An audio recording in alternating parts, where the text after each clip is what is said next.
Episode 5 of the 2 Minute Drill podcast. Jim Monaghan and Chris Swendeman. And Swendy, thankfully, the NFL season for the local teams, well, for everybody, but the NFL regular season ended for the Jets and Giants yesterday with varying degrees of results. But it's finally over. Our long local nightmare has ended.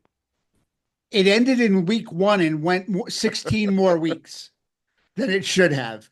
Both teams it was just a mercy killing at this point for both teams. I mean, two teams going in very kind of similar trajectories, I would say, both looking at quarterbacks, but both had similar problems throughout the season. And it was just painful for the fans. The fans are the ones that suffer out of everybody. And man, it was a brutal year for New York football fans.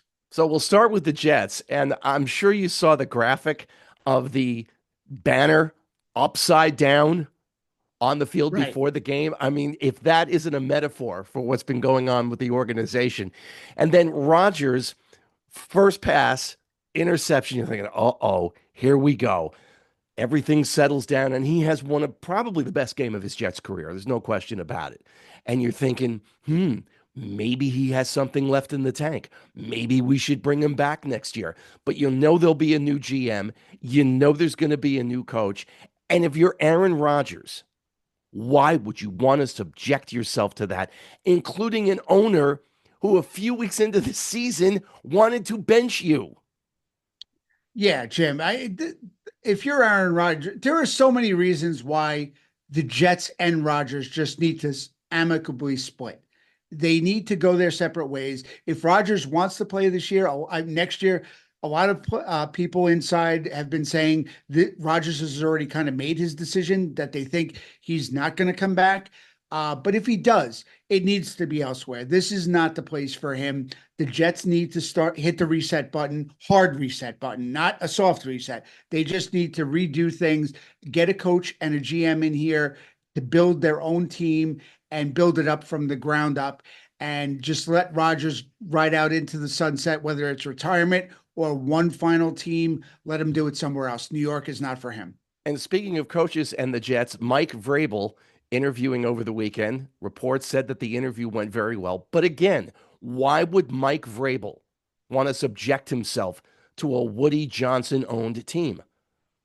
I don't know. I mean, sometimes you take the interviews to go through the motions to kind of get some warm up pitches. If we're using a baseball analogy, I don't know why Vrabel will come here. If I'm someone close to in Vrabel's camp, I'm telling him you don't want any part of this mess and disaster unless you are so hell bent on putting your stamp on a team to say, look what I did. Then the Jets are the team for you because you have nowhere to go but up. But the question you have to ask then for any of these guys coming in to interview for the Jets, am I going to be allowed to put my stamp on it? You don't know who the GM is right now. You do know who the owner is. And to say he's a little flaky, I think is an understatement. And then tomorrow on Tuesday, well, it's the return of Rex Ryan, who says he's interested in the job and he's interviewing. And let's, put a tent over this circus. I mean, you and I might as well go for interviews of the Jets at this point because I mean, it's just like a cavalcade of, yo, you want to interview for the Jets job? Sure, come on in. Why not? I mean, anybody else we could think of? I mean, it's out of control. I mean, I think Rex Ryan may have been the most interesting coach for the Jets in the last 20, 30 years. But I mean, to me, other than maybe Parcells, but yeah, I mean, think of it. Think of some of the coaches that have been here, or in Belichick's case, not been here. Who didn't want to be here. It just, I feel like they need somebody that is going to be able to take the reins, work with a GM, and deal with the nonsense that you have in the owner. I mean, it starts there, Jim. When you all is said and done, it starts with the ownership, and same could be said, across the other side of the locker room with the Giants. Indeed. And in fact, speaking of Giants ownership, shortly after the game ended, a statement coming from John Mara saying that he and Steve Tisch had decided we're bringing back the coach, we're bringing back the GM, and we want to move forward with these two. I think they're going to be on a short leash, to be honest with you, but at least there's some stability there for whatever that's worth. I mean, after this year's debacle, I don't know how they do. What's the definition of insanity, Jim? Doing the Doing same the thing over and over and expecting a different result.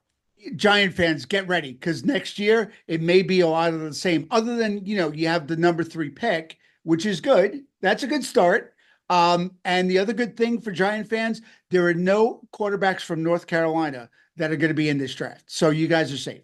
And speaking of Duke, actually, Duke. Duke, Sorry, that's Duke correct. quarterbacks. But you know, and John Mara came out. I don't know if you saw, but John Mara said, "Listen, we've made the decision. They're coming back. This is going to be on me." So, okay, well, when wasn't it on you? You're the owner. It doesn't it all lay at your feet ultimately. So, what's going to be different when it doesn't work next year? You're going to be like, all right, well, maybe I should have got rid of him a year ago. That's not going to sit well with the fans.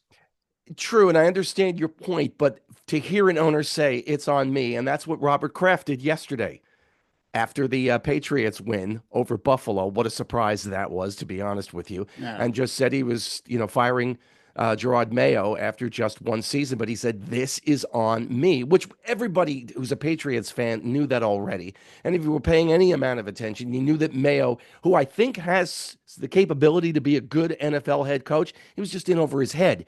Being the guy after the guy, even though Never. Belichick had a No. down season or two at the end of his Patriots run, but you're still replacing the greatest coach of all time. That's impossible. Yeah, I mean the shoes weren't even. I mean, you talk about filling shoes. They're not even in the same zip code. I mean, and no offense to Jerome Mayo, but you're talking about a Hall of Fame coach with one of the most established careers ever for a head coach, and you bring in a guy who's barely ever coached at all to be the head coach after him.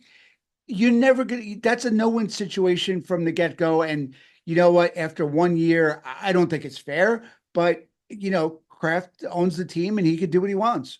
Vrabel, by the way, is also expected to be up in New England for an interview, and I think that might be a very good landing spot for him. And Josh McDaniels' name has been tossed in with Vrabel as well, coming back as the offensive coordinator. Taking a look at the draft, as it stands right now, barring any trades, you have the Titans who need a quarterback. You have the Browns, you have the Giants at number 3. They need a quarterback. Then the Patriots, who, if May continues to develop, don't need one. And then at 5, it's the Jaguars, Raiders at 6, the Jets at 7, Panthers, Saints, and Bears at 8, 9, and 10. And again, that is barring any trades. Right. I mean, there are a lot of there are a few teams there, Giants and Jets included, that need quarterbacks in a not very quarterback heavy draft. So this is going to be very interesting to see how teams maneuver to get what they need. Are teams going to move up? Are the Titans in Cleveland going to stay put and take quarterbacks? Because I mean, Cleveland is no lock to not take a quarterback, especially with the Watson debacle going on.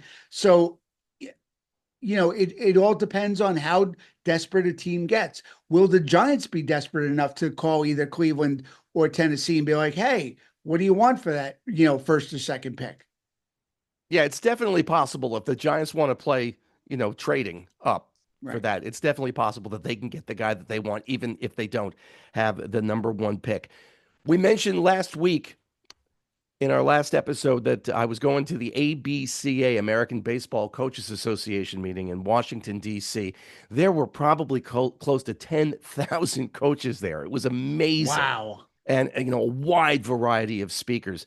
One of the things that came out of it, and unfortunately, I did not get a lot of time to talk to D1 coaches, but the thing that was going around the room was, and we had mentioned about the portal and all of the different Yep. changes, the D1 coaches are a little lost as to what the next step is for them between NIL money, JUCOs now not going. If you go to junior college for 2 years, that doesn't count towards Right. your NCAA. So you spend all this time recruiting a kid who may show up in the fall, find out that he's not going to play in the spring, and say, you know what?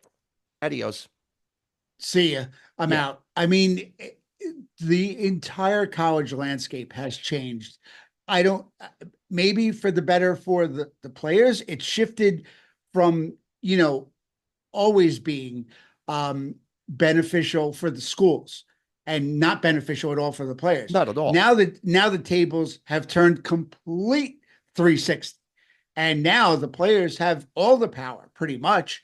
You're not starting me? All right, I'm out. See ya. And on to the next. I'm going into the portal.